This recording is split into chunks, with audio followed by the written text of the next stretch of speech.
এর আগের পর্বে আমরা দেখেছি দীপা এবং সূর্য দুজনে লং ড্রাইভে যায়। দীপা প্ল্যান করে সূর্যকে লং ড্রাইভে নিয়ে যায় যেন দীপা সূর্যকে নানা ধরনের প্রশ্ন করতে পারে এবং সূর্য স্মৃতিশক্তি ফিরে আসে। দীপা সূর্যকে সূর্যর একটা পছন্দের জায়গায় নিয়ে যায় এবং ঠিক সে সময় অভিনাশ দীপার ফোনে একটা ছবি পাঠায়। ছবিটা ছিল ল্যাব টেস্টের রিপোর্টের ছবি। দীর্ঘদিন ধরে উর্মি সূর্যকে যে ওষুধ খাওয়াচ্ছিল সেই ওষুধটা ল্যাব টেস্টের রিপোর্টের ছবি। সূর্যর সাথে কথা বলতে বলতেই দীপা তার ফোন অন করে এবং দেখে সেই ল্যাব টেস্টের রিপোর্টের ছবি অভিনাশ তাকে পাঠিয়েছে।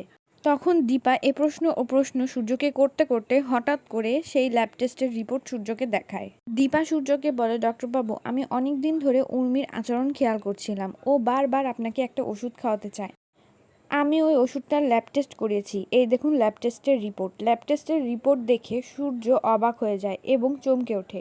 সূর্য বলে ওঠে, দীপা, আপনি মিথ্যা কথা বলছেন। এটা অন্য ওষুধ, তাই না? সূর্য প্রথমে কোনোভাবে বিশ্বাস করতে চায় না, কিন্তু পরবর্তীতে সূর্য বিশ্বাস করতে বাধ্য হয় যে এটা তারই ওষুধ ছিল এবং এটাই হচ্ছে সেই ওষুধের ল্যাব টেস্টের রিপোর্ট।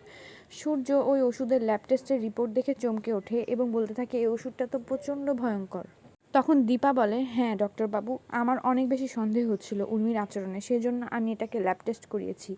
তো বন্ধুরা, তোমরা কি চাও এভাবে ল্যাব টেস্টের রিপোর্ট সূর্যকে দেখিয়ে দিক দীপা? তাহলে আমাদেরকে কমেন্টে অবশ্যই জানাও। ধন্যবাদ।